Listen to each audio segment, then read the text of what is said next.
સરસ દાખલો પૂછ્યો છે। એક બાળક રબરના દડા સાથે રમે છે। બાળક દડાને 2 મીટરની ઊંચાઈએથી નીચે પાડે છે।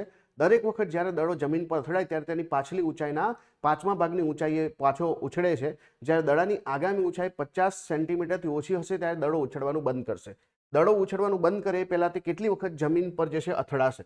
હવે ધ્યાન આપો, અહીંયા સિમ્પલ શું કીધું છે કે દડો કોઈ ફેંકે છે, પછી જે છે જેટલી ઊંચાઈથી ફેંક્યો હશે બીજી વખત ઉછળશે ને તો એને 5મા ભાગનો જ ઉછળશે, પછી ફરીથી 5મા ભાગનો, 5મા ભાગનો, આમ કરતા કરતા જે છે આપણે આવું કરીએ ને કે ભાઈ આમ ઉછળે, પછી આમ, પછી આમ, પછી આમ।